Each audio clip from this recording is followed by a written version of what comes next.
What's up, guys? Welcome back to the YouTube channel and welcome to another album review. So, I hope you guys liked the previous video. I really appreciate the support that you guys left in the comments, and I'll continue to appreciate it in future feedback. But with all that said, let's just get into the next album that I'll be reviewing today, titled Because the Internet by the one and only Childish Gambino. A very, very big name in the music industry, and deservingly too. So yeah, he's made some fantastic songs over the years working in the music field, such as, Redbone, there's This Is America, there's Bonfire, you get the idea, right? But this album in particular has quite a lot going for it. It's just under an hour long, and it's got 19 tracks, but also was made alongside a screenplay that Donald Glover wrote about the story of The Boy, which I won't be getting into because, honestly, it isn't all that enticing unless you're a really die-hard Gambino fan. And it doesn't really add anything new to talk about the album. It just sort of reinforces what the album has to say. What Gambino was going for in this album is it's really unique, right? He put a lot of effort into so many different aspects alongside the album, such as the screenplay. He's made a short movie. He made a website, and it was kind of like an ARG thing, which is really cool. You know, a lot of people like that. It's really cool to see, and it's refreshing. And I do actually appreciate how creative he was on the project.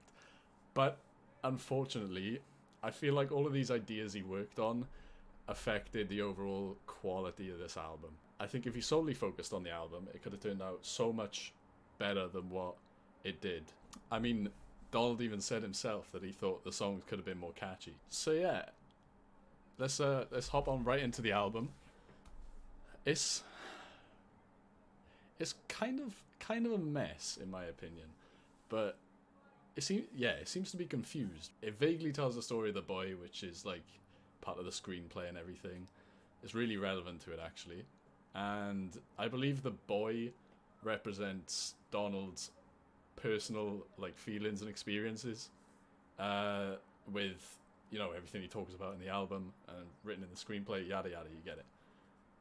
There are spotlights to this album, as usual and typical with all albums, such as there's The Worst Guys, which is really cool. There's Shadows, which sounds great. Sweatpants, 3005, and there's like some nice little touches to it. Like I think Earn was a good track, and it's really short, but I thought it added to it in a very positive light. I'll get more into like the songs and stuff, talk about more of them in a bit. But unfortunately, in my opinion as well, even though there's all of these great tracks, it starts to drop off musically the closer you get to the end of the album. The production on this album is kind of inconsistent, right? There's not inherently bad tracks that have been produced. However, like you can sort of see the differences in the production between certain songs, right? Like if you listen to 3005 and Sweatpants, the production is beautiful. Great songs all around. But then you look at other songs like, for instance, Flight of the Navigator and Life the Biggest Troll, and you can tell that the production like falls off, right? You can tell like he put more effort into some tracks than others, which is natural, but when you can see it, it's not all that great, right? Now, if you want to look at the screenplay for yourself, I'll leave a link in the description of the screenplay for you guys. It's a PDF that I found uploaded on Reddit by the user Existential Asthmatic, and it's a Google Drive PDF as an FYI, but you might be able to like download it other ways, I don't know. But anyway, there's also a prelude to the screenplay in the form of a YouTube video, and there's two different versions. It's titled Clapping for the Wrong Reasons, and one of them's a really short, I think it's about 50-second video, and then there's a director's cut which lasts about 24 minutes. And it's an okay video. It helps with the screenplay a lot, and it just sort of like reinforces what he's telling you in the album in the first place, right? So I don't think we're going to need to cover it, same as my feelings towards the screenplay, but it's a nice little thing to look at if you're really involved in this album. So this album is about like a few different topics, and they kind of all merge together, which I can appreciate. It's really clever, right? But mainly it's about how drastically the internet has sort of changed the way people perceive and act towards certain things, especially relationships, and it talks about Donald's personal experiences, relationships. Well, it talks about the boys' relationships, but I think it's a reflection to Donald. At least that's the way I took it.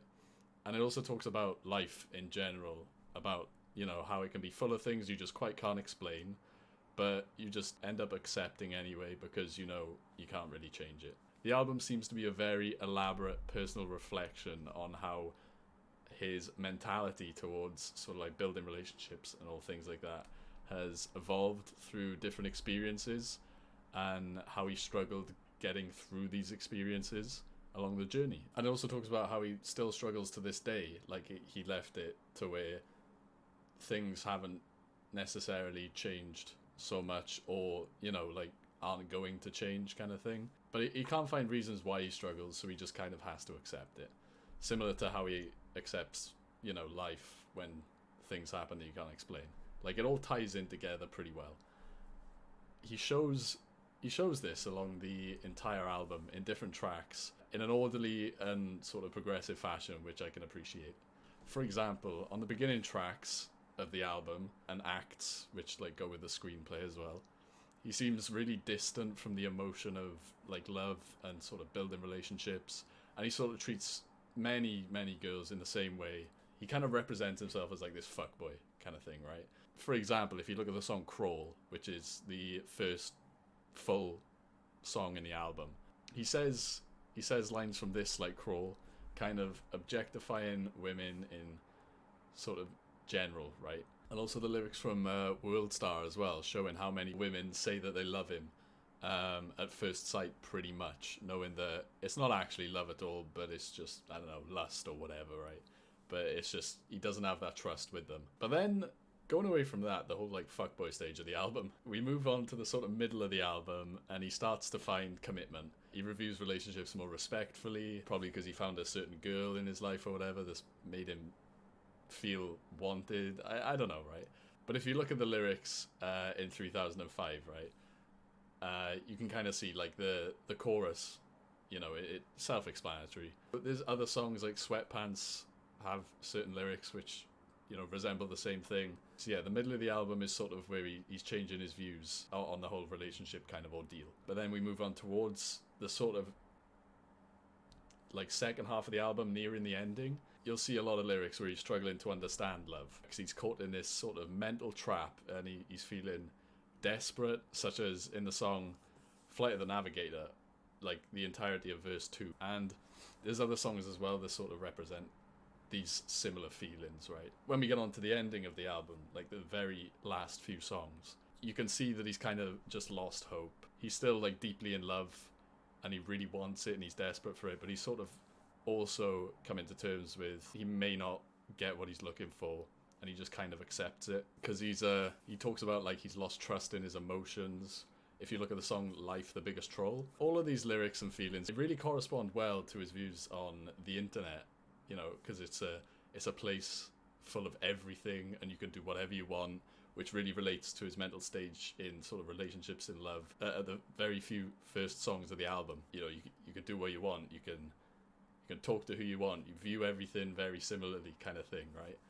But then he's realizing that because you can do anything you want on the internet, it's sort of a dangerous game trying to stabilize everything, because you can't trust it all, right? You can do anything on the internet, which means you can also lie, so you can't trust everything you see on the internet, and that relates to how he kind of feels in relationships, because he can't trust his feelings. It relates really well. There's a lot to this album that I've missed out on as well, by the way. I'm just trying to summarize it to keep this video, you know, nice and short-ish. So I'm going to conclude right now. Overall, I don't think the album is all that great musically, right? Which sucks. There's a lot of songs which I absolutely love, but then there's certain songs that just kind of lets it down, right?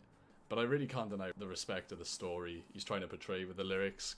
He manages to combine so many different topics, like life, love, and the internet in general, and he merges them all within the same lyrics in a sort of way to let you interpret it, which I think is really cool. So I'm going to bring this up here.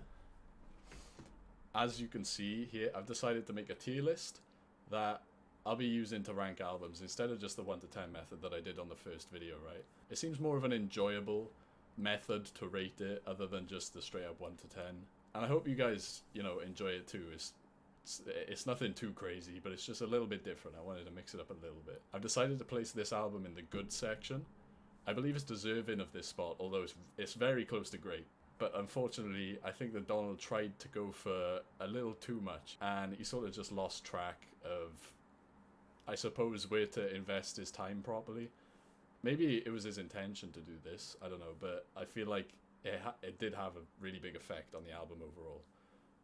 So, yeah, that's about it. So what do you guys think of this album? Where would you guys have placed it on the tier list? I'd love to know in the comments. And yeah, thanks for watching, you guys. Hope you're looking forward to the next video. Hit the like if you like. Leave a comment for any suggestions on future videos. Hit the bell and subscribe button if you'd like to see more. Album shown on Because the Internet. See ya.